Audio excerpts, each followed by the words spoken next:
Buddhism for Today, The Essential Wisdom of the Threefold Lotus Sutra by Nikkyo Niwano. Part 2, The Sutra of the Lotus Flower of the Wondrous Dharma. Chapter 21, The Transcendent Powers of the Tathagata. The manifest and original dimensions are one.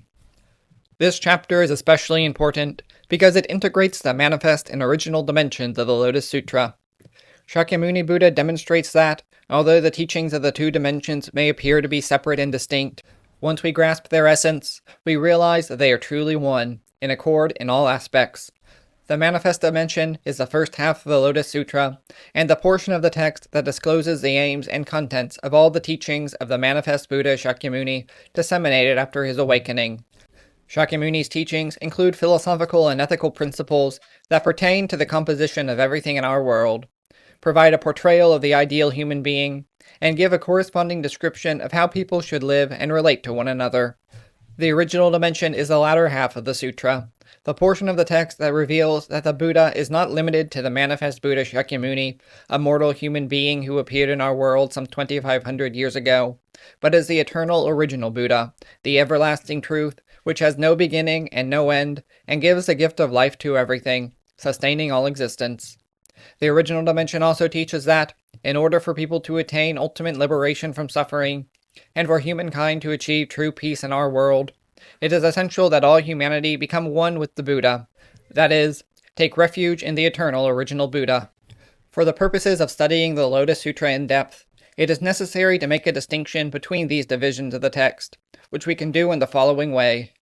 As discussed above, the manifest dimension is the teaching of Shakyamuni Buddha, a historical human being who was born in our world, whereas the original dimension reveals the eternal original Buddha, who transcends birth and death, having no beginning or end. The manifest dimension teaches humankind its ideal, people's proper mode of existence, and the way of relating to one another. Since such mutual relationships require proper wisdom more than anything else, the manifest dimension is the teaching of wisdom. The original dimension reveals the eternal original Buddha, who animates and sustains all things in the universe. The disclosure of the eternal original Buddha is a function of Shakyamuni Buddha's great compassion, and for this reason, the original dimension is the teaching of compassion. An analytical approach is crucial for undertaking the comprehensive study of any subject. Analysis entails scrutinizing something by sorting it out in detail to determine its structure and elemental composition, and then ascertaining the meaning and function of each of these aspects. Yet stopping at analysis leaves our study unfinished, and fails to produce reliable results. After analyzing something in detail by breaking it down into its parts and carefully examining each one, we must complete our study by adopting a holistic point of view, comprehensively reintegrating these parts into a coherent whole. It is only then that we are able to ascertain truth that pertains to the phenomenon in its entirety. This method is called synthesis. No matter the field of study, valid results cannot be obtained unless we see how all the parts and the whole go together. Analysis and synthesis go hand in hand. The same can be said of studying the Lotus Sutra. Up to this point, we have studied the Buddha's teachings in the text by closely analyzing them in order to arrive at a correct understanding of each one. If we were to stop at analysis, however, the bulk of what we have learned would inevitably remain in our heads as a jumble of unrelated ideas lacking coherence, and it would not be possible to call that true understanding. This is to say nothing of the fact that studying the Lotus Sutra is originally not something undertaken simply as a pursuit of intellectual curiosity, because even if we are confident that we have a good grasp of the text, true realization is not achieved through intellectual study alone. We cannot attain real liberation for ourselves or society as a whole unless we progress from understanding to faith in order to achieve their complete unity. An intellectual grasp combined with belief in and devotion to the Buddha and the practice of his teachings. In this chapter, the Buddha synthesizes his expositions in all the 20 previous chapters, demonstrating that the truth that unites them is one and one alone. Reading this chapter, it becomes apparent that the manifest and original dimensions of the sutra form an integrated harmony, and this strengthens our devotion to the sutra, making the object of our devotion a unified whole. Even after reading the entire chapter, readers may have the impression that it says nothing of this sort at all, but only describes the Tathagata's display of transcendent powers. This makes the chapter difficult, but as I have explained several times, Such manifestations should be seen as symbolic representations of truth and the great compassionate mind of the Tathagata. Each of the fantastic displays in this chapter signifies the complete integration of the manifest and original dimension. In order to explain the meanings of the 10 transcendent powers that the Tathagata displays in this chapter, the discussion below will take the form of analysis by generally following the interpretations of scholar monks of the past, particularly those of Chiri Master Tiantai. This method will make my investigation a little technical, including the use of somewhat difficult Buddhist terminology. Readers should not allow this to deter them, however. This specialized vocabulary is actually a means to aid our comprehension. Our real goal is to fully assimilate the principle of this chapter. Vow of the Innumerable Bodhisattvas. At the conclusion of Chapter 20, the Bodhisattva never unworthy of respect, the text of the sutra ends with Shakyamuni Buddha speaking the following final lines of the verse. Therefore, practitioners, when hearing such a sutra as this after the Buddha's passing, have no doubt or confusion about it. With total concentration, you should widely teach this sutra. Meeting many Buddhas in age after age, you will quickly attain the Buddha way. Hearing this, the innumerable Bodhisattva Mahasattvas who would emerge from beneath the earth, equal in number to the particles of 1,000 worlds, join their palms together in reverence, look upward toward Shakyamuni Buddha, and gazing at his face, address him as follows. World-honored one, after you have passed away, we will, without fail, spread this sutra throughout not only this Saha world, but also everywhere in all the lands where your separated embodiments are now present. And why do we pledge to do so? Because we, too, having grasped this magnificent pure teaching, we want to truly attain it by receiving and embracing, reading, reciting, expounding, and copying it, as well as honoring it with offerings out of gratitude. The Bodhisattva Mahasattvas who would emerge from beneath the earth refers to those great bodhisattvas who sprang up out of the earth in the beginning of Chapter 15, where it was also noted that these were beings of greater virtue than even the bodhisattvas Manjushri and Maitreya. Now, in the presence of the Buddha, these bodhisattvas vow that they will unquestionably spread the teachings by explaining it to living beings everywhere. The reason they make this vow is deeply significant. Having obtained this grand teaching, they desire to completely embody it by repeatedly studying it, sharing it with others, reproducing it, and honoring the teaching by presenting it with offerings. Offerings are an expression of appreciation for the Buddha and the Dharma, performed out of a desire to give something back in return for one's indebtedness to them. In short, the reason bodhisattvas spread the Dharma by teaching it everywhere is that they do it out of gratitude for having received these precious teachings. This is why the bodhisattvas who sprang up out of the earth are great bodhisattvas.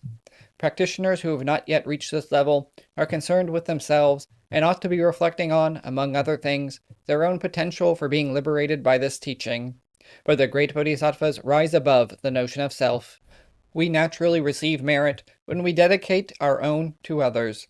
Any stubborn refusal to accept a donation of merit from another actually deprives the giver of merit and has no basis in the teachings of the Buddha. This is why the Buddha repeatedly discusses both the merits we should give to others by sharing the Lotus Sutra, and the merits we can simultaneously receive by doing so. But in this chapter, we learn that the great bodhisattvas, whose virtues surpass those of others, are perfectly free from ego. Their example shows the ideal state of mind of the practitioner of the Lotus Sutra. Another important point of this chapter is that even such selfless great bodhisattvas, who devote themselves to giving the merits of their practice to others, do not neglect the 4 practices of Dharma teachers that are primarily geared toward benefiting oneself, receiving and embracing, reading, reciting, and copying the sutra. Having attained the status of great bodhisattvas, it is obvious they already have a thorough understanding of the Dharma. Yet despite their mastery of the teachings, these great bodhisattvas dedicate themselves that much more to embracing the sutra, engraving the teachings on their hearts by continually studying to expand their understanding, and copying the text over and over. They provide a truly virtuous example that serves as an important caution for those of us who quickly become conceited the moment our grasp of the Dharma improves even a little. The transcendent powers demonstrated by the Tathagata. Hearing all the bodhisattvas who sprang up out of the earth make the pledge to spread the teachings, the world-honored one nods contentedly, but does not utter a word in response. Instead, right in front of all the human and non-human living beings gathered at the assembly, he demonstrates his magnificent transcendent powers. Those who see these manifestations with their own eyes include the multitude of bodhisattvas led by Manjushri. They have lived in the Saha world for a considerable time, and are sometimes referred to as the bodhisattvas who have dwelt long in the Saha world. The many monks, nuns, laymen, and laywomen of the Saha world, as well as the residents of other worlds who have come to the assembly, such as heavenly beings, dragons, yakshas, and other non-human living beings, also witnessed the Buddha's displays of transcendent powers. Extending his long, broad tongue, the two dimensions are essentially one in devotion. First, the text of the sutra tells us, he extended his long, broad tongue until it reached upward to the Brahma heavens. The Buddha demonstrates the first display of transcendent power by extending his long, broad tongue upward to the Brahma heavens. This act may strike us today as strange, but it reflects an ancient Indian custom in which sticking out one's tongue attested to the truth of what one has said. The logic behind this symbolic act makes sense, but here, in the case of the Buddha, extending his long broad tongue until it reaches the highest of the heavenly realms is an indication that what he has taught are truths that are true for all time. With this manifestation of transcendent power, the Buddha shows that he is not double-tongued, which is to say, he is not deceitful. The Buddha's action also signifies that the teachings of the Lotus Sutra, which appear to be divided into those of the manifest Buddha and the original Buddha, are in essence one. Interpreters of the Lotus Sutra understood the Buddha's mysterious extension of his long, broad tongue to mean that the two dimensions are essentially one in devotion. As discussed previously, the term two dimensions refers to the manifest dimension, or the first half of the Lotus Sutra, and the original dimension, which comprises the latter half of the sutra. As a fellow resident of the Saha world, Shakyamuni first employed various teachings to teach people the ideal way for human beings to live in the world. Later he reveals himself to be the eternal original Buddha, who was without beginning or end, awakening us to the fact that true liberation is our awareness that we are given the gift of life and sustained by the original Buddha. There would appear to be a considerable gulf between these two teachings, and since there are certainly people who will ask how we should think about the relationship of the two dimensions, it benefits us to explore this in greater depth. We can best understand the historical Buddha Shakyamuni as a manifestation of the eternal original Buddha that emanated from the original Buddha's mind of great compassion, which compelled Shakyamuni to dedicate himself to the liberation of all living beings. This is why we cannot separate the historical Buddha Shakyamuni, who was born in our world as a human being, from the original Buddha.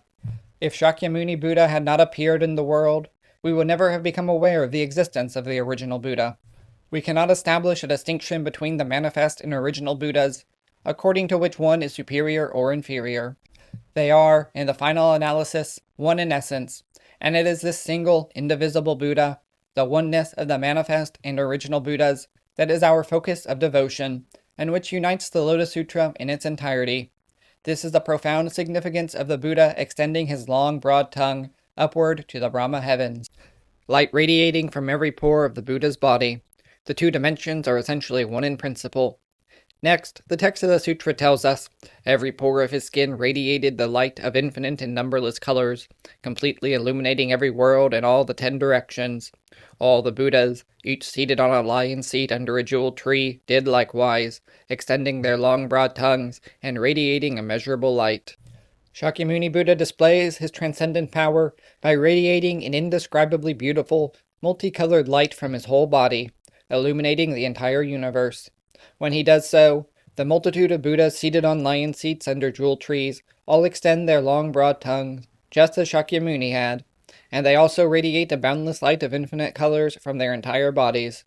This beautiful and extraordinary display continues, passing the 100-year mark, then thousands of years, ultimately lasting an incredible span of 100,000 years.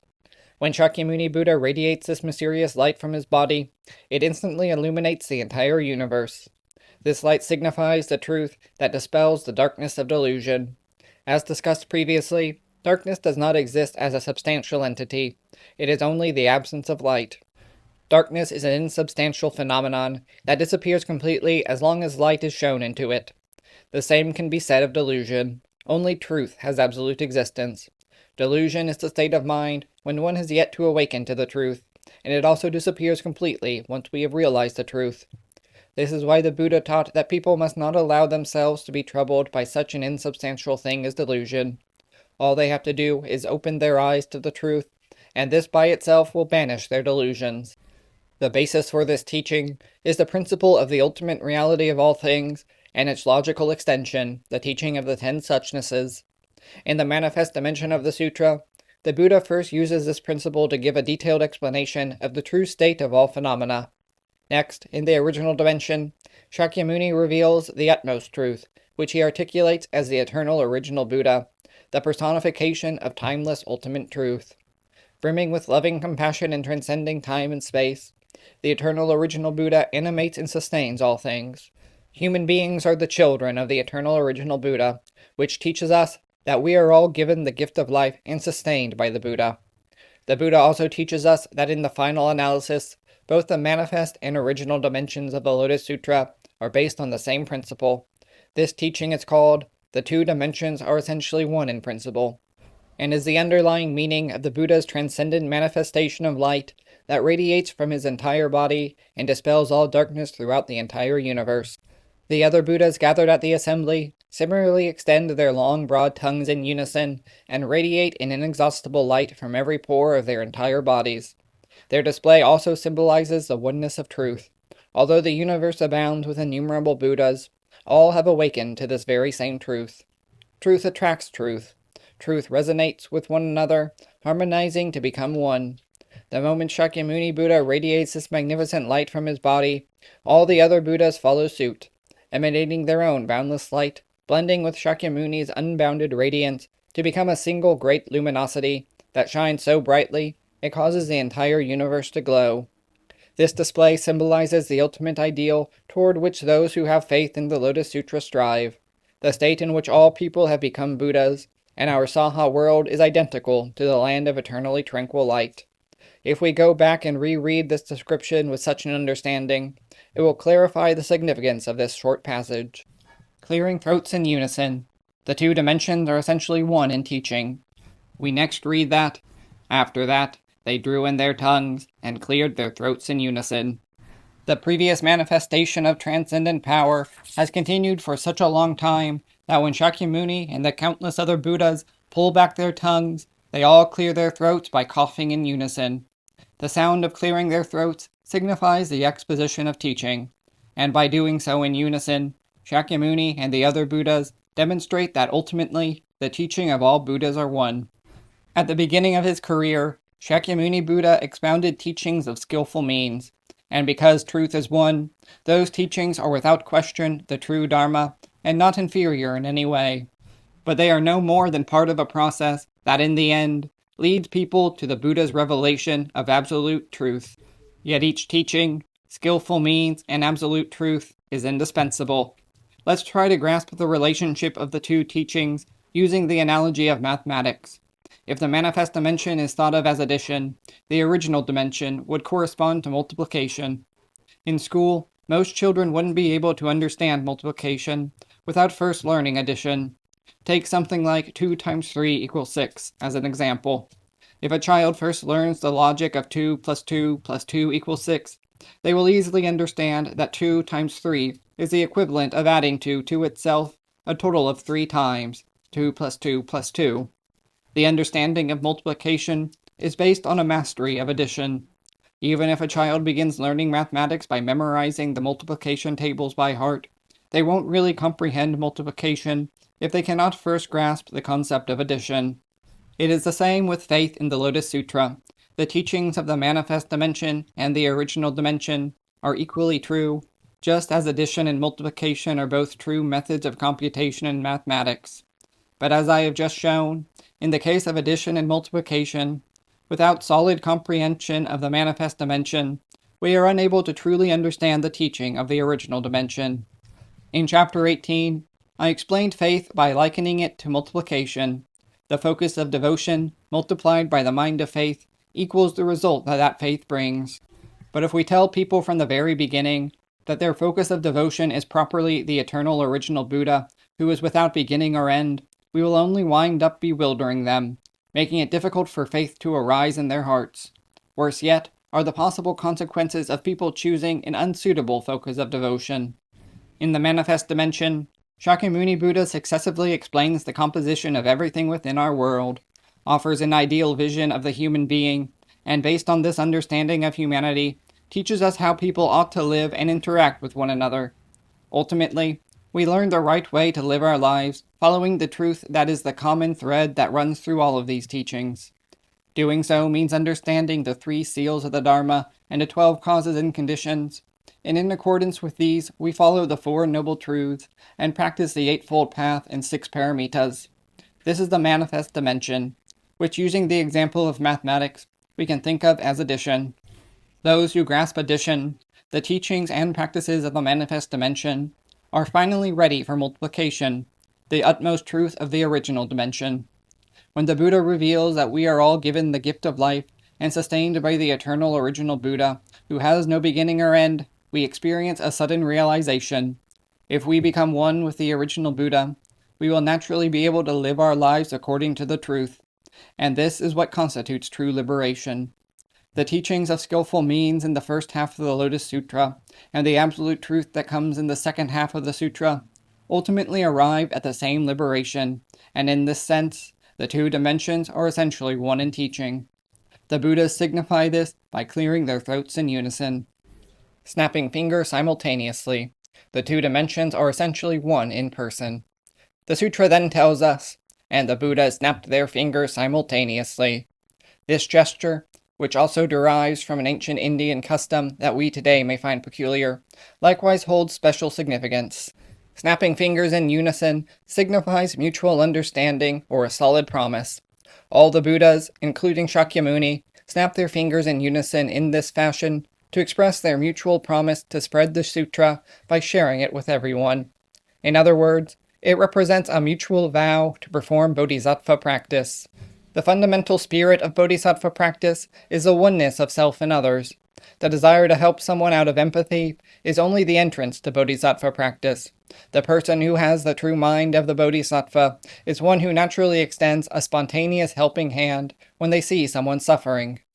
When an infant cries for its mother's breast, the mother takes it into her arms and offers her breast to the child. The state of the mother's mind at that moment transcends any objectifying emotion such as pity. The mother feels the baby's hunger as keenly as if it were her own. Without any thought of self or other, she takes the baby into her arms and places it to her breast, and the baby naturally begins to nurse under the instinctive protection of its mother. The mother and child are in a perfect state of oneness. The mother and baby do not experience even the slightest distance between themselves. Nor does the mother deliberate her actions. They come naturally. This image epitomizes the purity of a bodhisattva's mind and the ideal relationship between those who share the teachings and those who hear the teachings of the Lotus Sutra. We can imagine that this was almost certainly the relationship between Shakyamuni Buddha and his disciples. This ideal state of oneness of self and others is perfectly expressed by this famous passage in the Vimalakirti Sutra. Because living beings are sick, so too is the bodhisattva.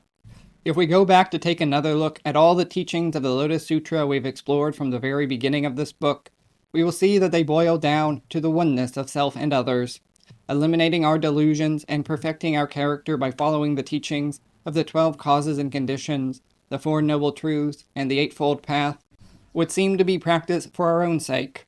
The fact is, however, that improving ourselves also has a positive influence on the people around us.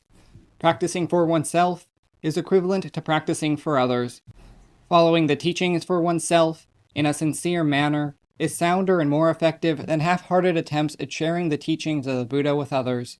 Naturally, because the 6 paramitas are the standard of spiritual discipline for the bodhisattva, undertaking the paramitas is itself the practice of the oneness of self and others. Once we begin studying the teachings of the original dimension of the Lotus Sutra, we finally get a real sense of the oneness of self and others. This is when we realize that we are all truly children of the eternal original Buddha, that we are connected by our being part of the great life of the universe. This truth means that although each and every one of us seems to be a separate and distinct human being, in essence, we are one.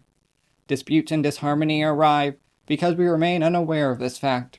If all human beings would open their eyes to this and become conscious of the oneness of themselves and others, this world would soon transform into a paradise. what the Threefold Lotus Sutra calls eternally tranquil light. In the final analysis, the teachings of the entire Lotus Sutra come down to the spirit of union between oneself and others, summed up in the phrase, "The two dimensions are essentially one in person." By snapping their fingers in unison, all the Buddhas at the assembly demonstrate their vow to spread the principle of the oneness of self and others throughout the world. Shaking of the land in 6 ways, the two dimensions are essentially one in practice. Next, the sutra passage tells us, these two sounds permeated the Buddha worlds in the 10 directions, and all their land shook in the 6 ways. The shaking of the land in 6 ways is an indication that all things in existence resonate in response to what has occurred. The words, these two sounds, refer to the echoing throughout the universe of the Buddhas coughing in unison and snapping their fingers. Both sounds thunderously proclaim the unity of the truth taught in the Lotus Sutra, and seal the multitude of Buddhas' shared promise to establish in this world the ideal of Bodhisattva practice, the principle of the oneness of self and others. All the living things on the land and in the skies of the worlds throughout the entire universe are so moved by these truths that it makes them resonate in response. If this realization resounds with people so deeply that it makes them want to jump for joy, they will feel impelled to translate this feeling into actual practice. There will always be some people who, having understood the teaching, stop at the stage of conscious knowledge without ever putting it into practice. But it is inevitable that those for whom this deeply reverberates in both body and mind will instinctively put the teaching into practical application in their lives. Practical application is found in the Bodhisattva practice because it gives full expression to all the teachings of the Lotus Sutra in their entirety. Ultimately, the teaching of the manifest dimension of the Lotus Sutra become an encouragement to undertake Bodhisattva practice, but so do the teachings of the original dimension. Realizing our oneness with the original Buddha is tantamount to awakening to the unity of self and others.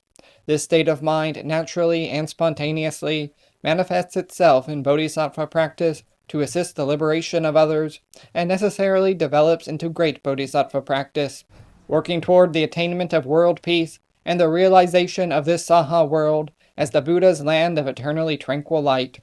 This is articulated in the phrase, the two dimensions are essentially one in practice, and is expressed by shaking of the lands in 6 ways. To recap, the 5 demonstrations of the Tathagata's transcendent powers that we have examined so far are all manifestations of the awakening, teaching, and vow that Shakyamuni shares with all the other Buddhas. The next 5 manifestations of transcendent powers reveal the Tathagata's influence on living beings. This influence is the result of Shakyamuni's disclosing the enlightenment of all Buddhas, sharing their teachings, and extending their vow to all living beings in the universe. The great assembly visible throughout the universe, the future oneness of living beings' capacity to understand the teachings. Following the shaking of the worlds throughout the universe in 6 ways, the sutra then tells us, again in the exact words of the sutra, by means of the transcendent powers of the Buddha, all of the living beings within these lands, that is, the heavenly beings, dragons, yakshas, Gandharvas, Asuras, Garudas, Kimnaras, Maharagas, and human and non-human beings, could see the infinite, boundless hundreds of thousands of millions of Buddhas seated on lion seats under the jeweled trees in the Saha world. They could also see Shakyamuni Buddha, together with the Tathagata abundant treasures, seated on the lion seat inside the stupa. And they could also see the infinite, boundless hundreds of thousands of millions of Bodhisattva Mahasattvas and members of the 4 groups reverently gathered around Shakyamuni Buddha.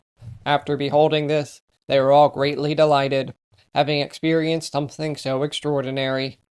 The transcendent powers of the Buddha allow all living beings throughout the universe, both human and non-human, to see the multitude of Buddhas gathered at Divine Eagle Peak. Shakyamuni Buddha seated in the great stupa alongside the Tathagata abundant treasures, and all the other myriad Buddhas sitting on lion seats under jeweled trees.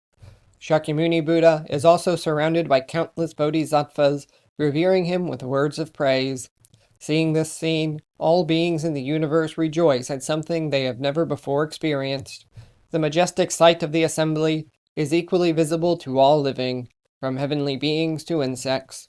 This is known as the Great Assembly visible throughout the universe. The Great Assembly visible throughout the universe The ability of all living beings to see the Buddhas signifies that all will become equally capable of realizing the teachings of the Buddha. At present, people differ in their capacity to understand the Buddha's teachings. Some grasp them rather quickly, but others find it difficult to do so. This is why the skillful means one employs when teaching people how to transform themselves requires that we respond in various ways according to their capacities. Such is the present state of human beings, but when we envision humanity from the perspective of an infinite future, all people are eventually able to attain supreme perfect awakening. People differ in the speed at which they attain awakening, but these disparities in their capacity to realize the teachings apply only to the journey from the shore of delusion across to the other shore of enlightenment. Once people arrive at the other shore, all become Buddhas equally, with no distinction in their capacities. Thus, the various differences among people exist only from the perspective of this shore of delusion, but in an ultimate sense, all people are fundamentally equal. This equality of people's capacities for the Buddha Dharma from within the framework of an infinite future is called the future oneness of living beings' capacity to understand the teachings, and is indicated by the great assembly visible throughout the universe. The ability of all living beings to see the Buddhas indicates that the Buddha has transcendent powers, capable of impartially guiding all living beings to the realm of awakening. Voices singing forth from the skies, the future oneness of teachings.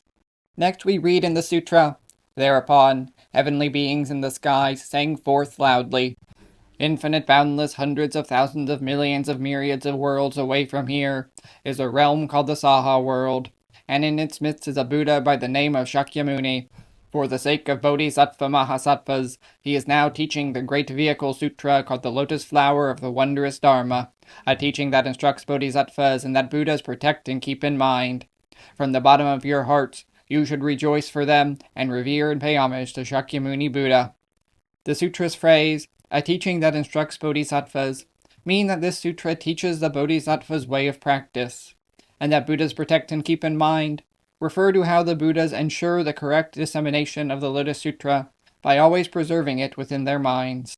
The words, "heavenly beings in the skies sang forth loudly," indicate that the voices of heavenly beings echoed in the ears of all living beings in the Saha world, which is simply a way of saying that they suddenly experience a flash of spiritual insight. Such insights are described in the stories of many of the world's religions as hearing a voice from heaven. People may speak of the sudden realization of a spiritual truth within their hearts by describing it as receiving a divine revelation.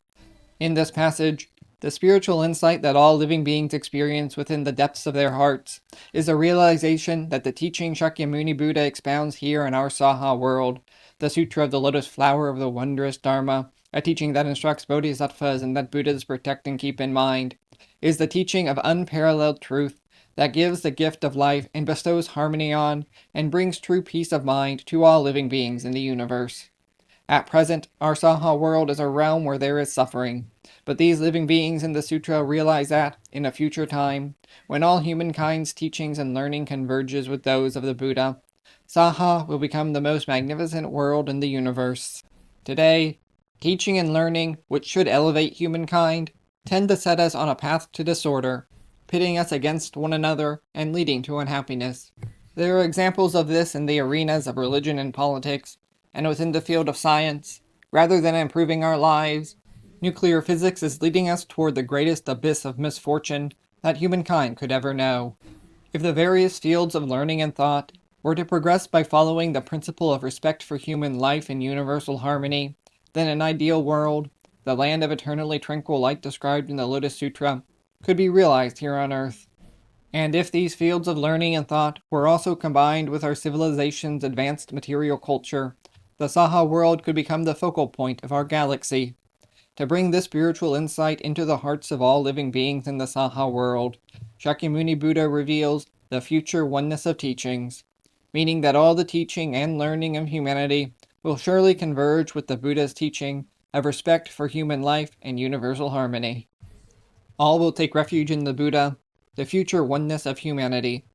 Here, the natural course of events brings us to the next stage in the development of living beings. Hearing those voices from the skies, living beings place their palms together, turned toward the Saha world and intoned, Namo Shakyamuni Buddha, Namo Shakyamuni Buddha. All living beings throughout the universe turn together toward the Saha world and entrust themselves to the teachings of Shakyamuni Buddha, reciting in unison, I take refuge in Shakyamuni Buddha, I take refuge in Shakyamuni Buddha. This manifestation of transcendent power also predicts the future. Today, some people do not know the Buddha's teachings, and even if they come in contact with them, there are those who have no desire to explore the teachings in depth. There are also people who are taken with misguided philosophies, while others simply resign themselves to lives of drudgery without putting stock in any philosophy or ideology whatsoever. Still others sink lower, making a living through unwholesome pursuits that violate morality and law. There are many types of people and various classes in human society, but in the future, the time will surely come when all people entrust themselves to the Buddha. When this day comes, there will no longer be errant or foolish people in the world, because all will have perfected their character. This state of future human development is termed the future oneness of humanity, which the living beings in the sutra proclaim by invoking the words, I take refuge in Shakyamuni Buddha. Many offerings strewn from afar, the future oneness of people's undertakings. Then, from a distance, they strewed upon the Saha world various flowers, fragrances, necklaces, streamers, and canopies, as well as personal ornaments, rare jewels, and other wondrous objects. The things so strewn came from all 10 directions, gathering just like clouds, and transformed themselves into a jeweled canopy that completely covered the space above the Buddhas there. At this time, from far off in the distance, those living beings showered the Saha world with many exquisite objects and substances, including flowers, incense, necklaces, streamers, and silk canopies, in order to decorate the area around the Buddha. And then all manner of accessories and other treasures rained down on the Saha world, descending from all the worlds throughout the universe like gathering clouds. The moment these treasures reach the ground, they form a transparent, silk-like curtain, covering all the Buddhas from above. Living beings throughout the universe scatter all these kinds of offerings in order to entrust themselves to Shakyamuni Buddha and express their feelings of gratitude. These wondrous manifestations symbolize the future undertakings of all people, who will be as one, because their undertakings will all be performed as offerings to the Buddha. Our supreme offering to the Buddha is to make all our actions in daily life accord with his wishes, which means aligning our actions with universal truth. The undertakings of daily life are many and varied, and like the flowers, incense, necklaces, and so forth that form a curtain, the acts of everyday life possess different shades and textures. But if they are performed in harmony with the mind of the Buddha, at that point they all become consistent. This truth is metaphorically expressed by the spectacle of the many different offerings that have rained down, forming a single colored curtain to envelop the Buddhas of the assembly. Right now, the undertakings of people's daily lives are alternately beneficial and detrimental, but in the future, all of humanity's practices will accord with the intention of the Buddha, and in this respect, they will be in agreement. The future oneness of people's undertakings is heralded by this manifestation of the Buddha's transcendent powers. Attuning all our daily practices with the intentions of the Buddha is an extremely important standard for living our daily lives.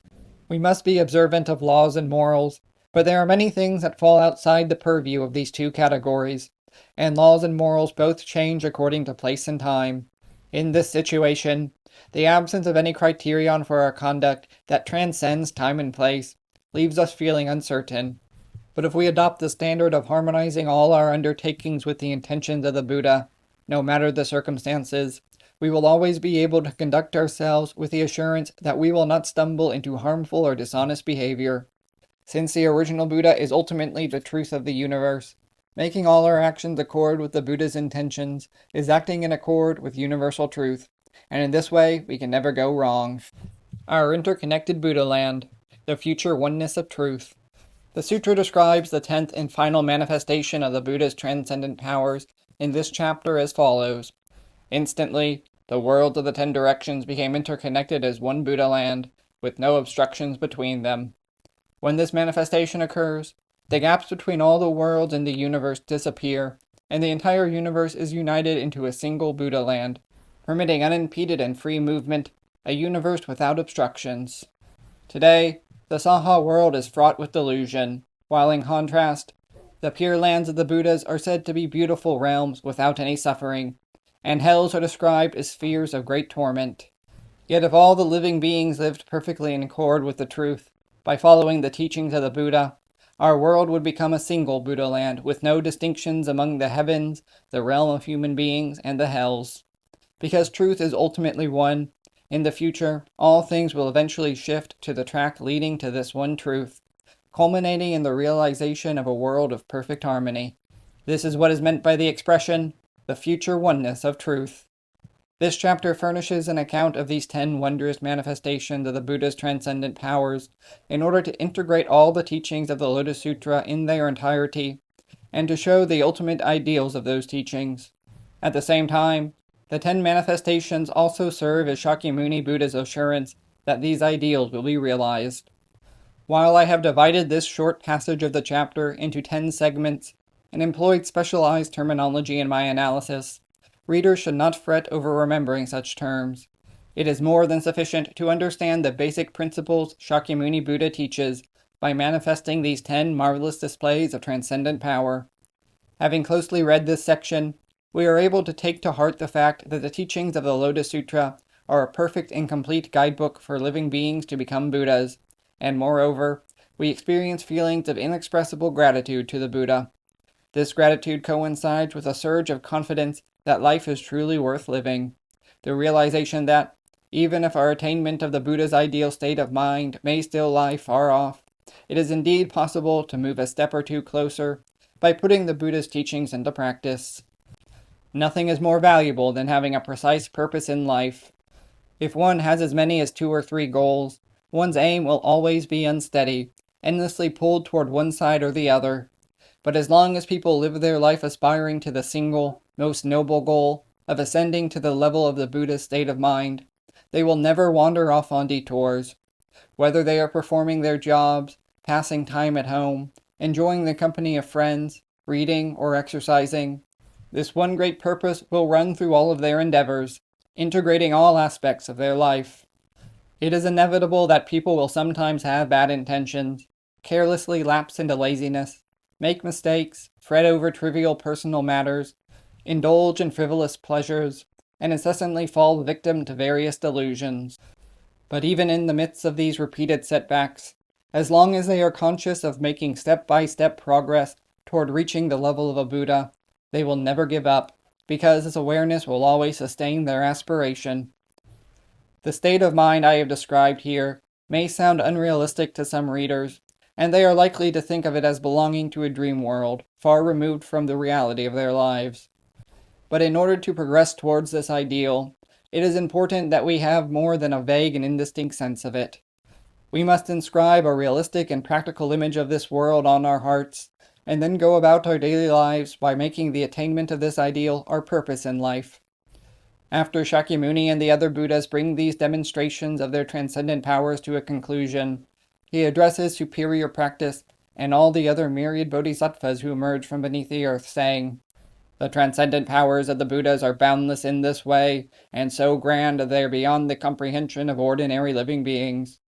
Even if I were to employ the Tathagata's limitless transcendent powers to endlessly describe the sutra's merits, in order to entrust all of you with the dissemination of this Dharma Flower Sutra in ages after I am gone, I could not possibly exhaust them all."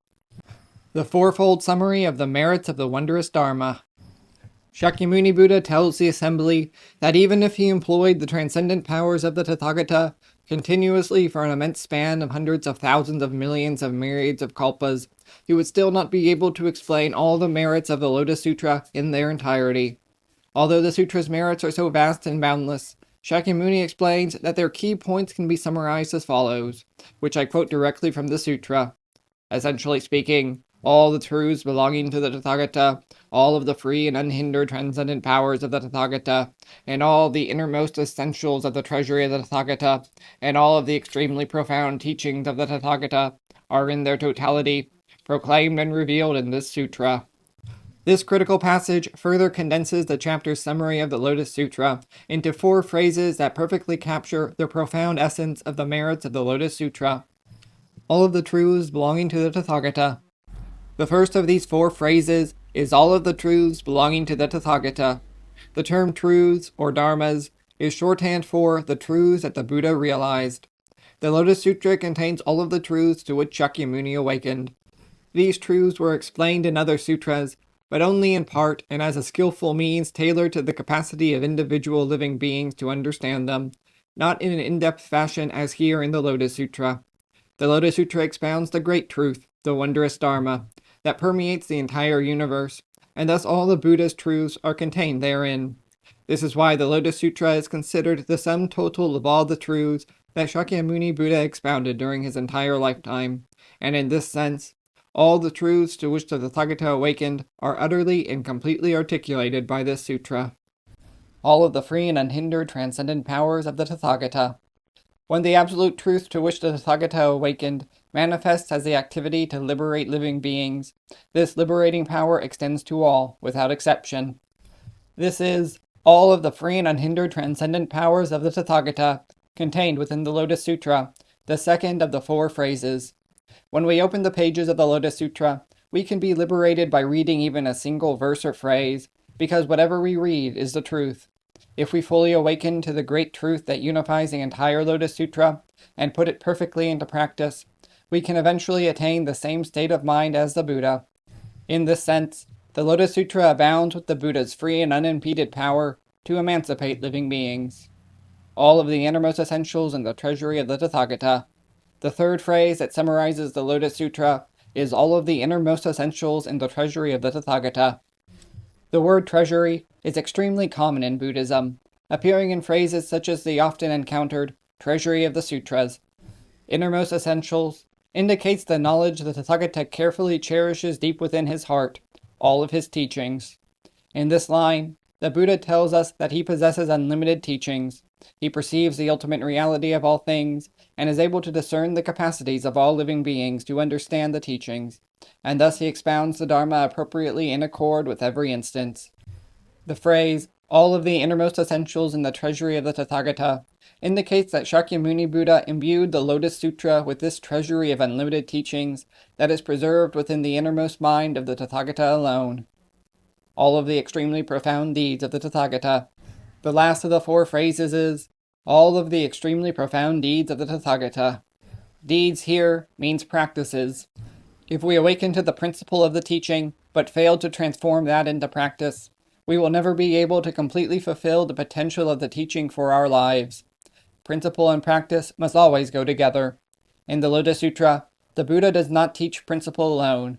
He also reveals the spiritual disciplines he performed, the process he undertook to open his eyes to awakening, and the methods he used to guide his disciples and all kinds of living beings.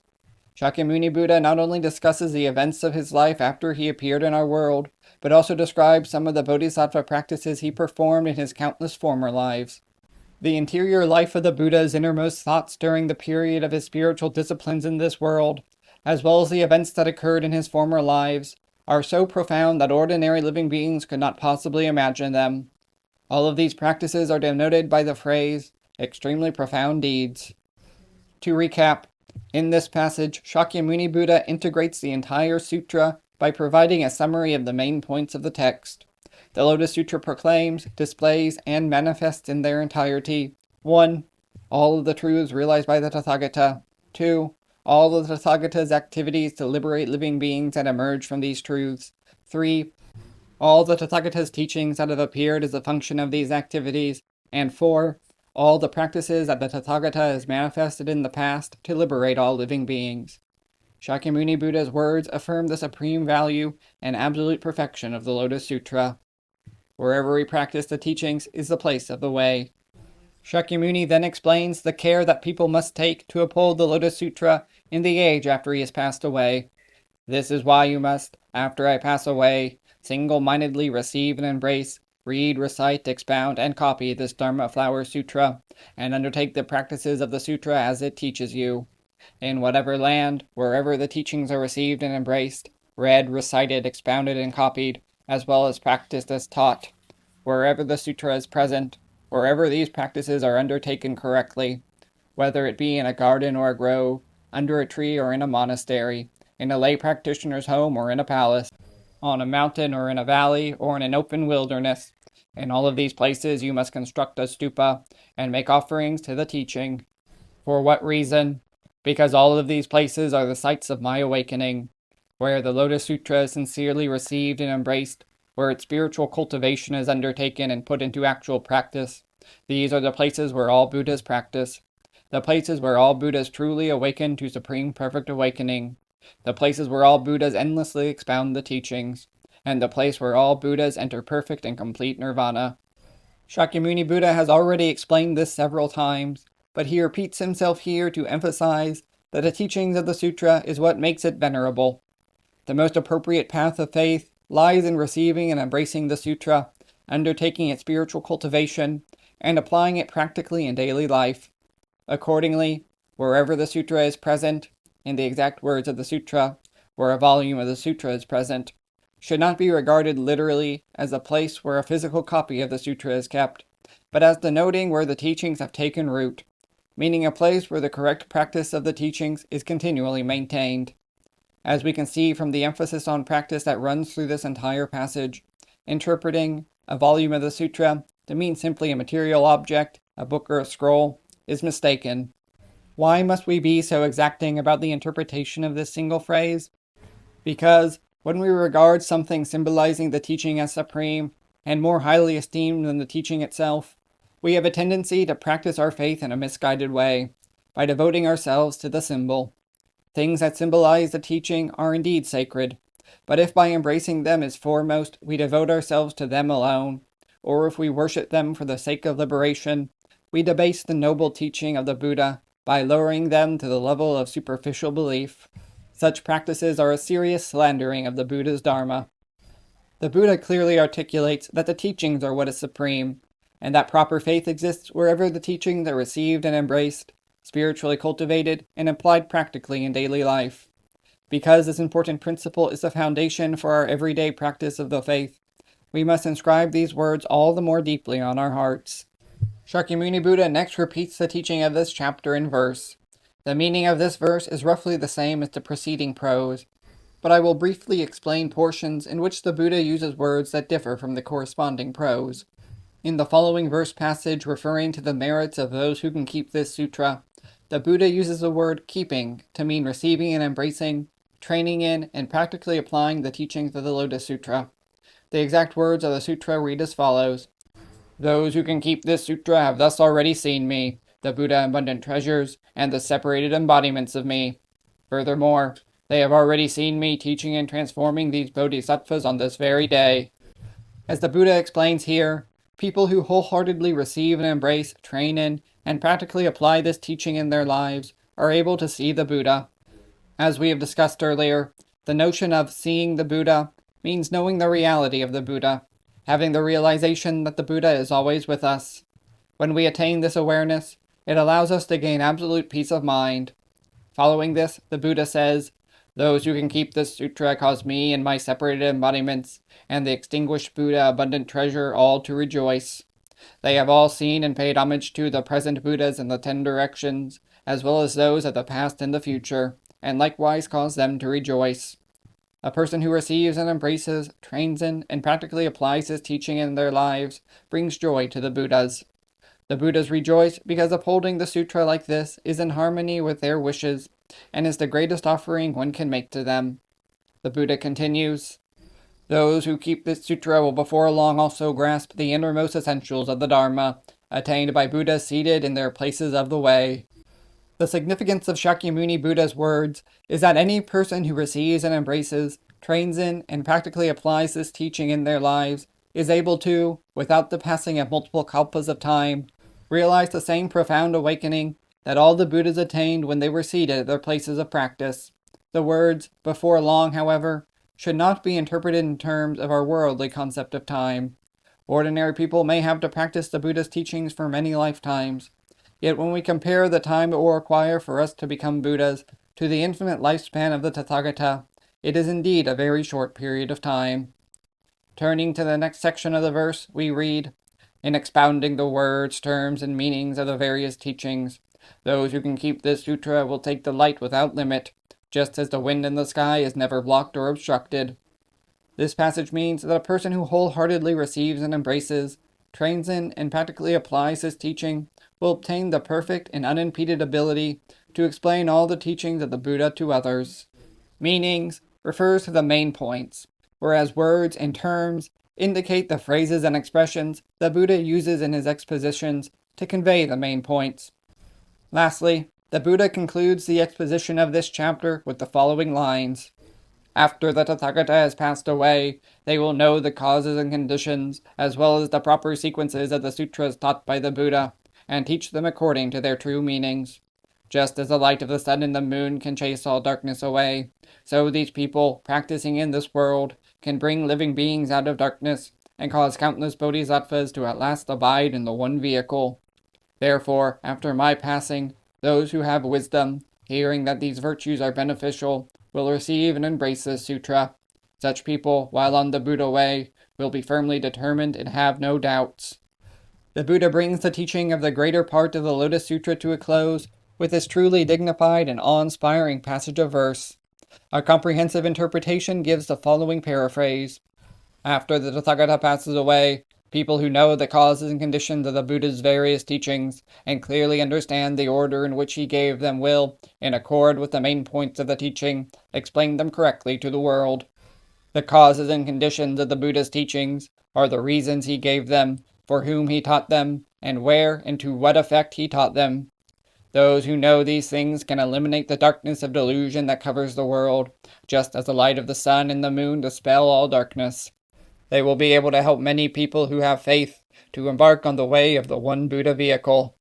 Therefore, after I have passed away, when those who have wisdom, the kinds of people who reflect deeply on the meaning of their lives, hear of the superior merits of this teaching, such people will receive and embrace it as a matter of course. Those who truly consider the significance of human life will ultimately arrive at this teaching. There is truly no doubt that such people will certainly attain the Buddha way. This last series of lines is considered one of the most important passages of verse in the entire Lotus Sutra. We should acquire an excellent grasp of its meaning and learn to recite it from memory.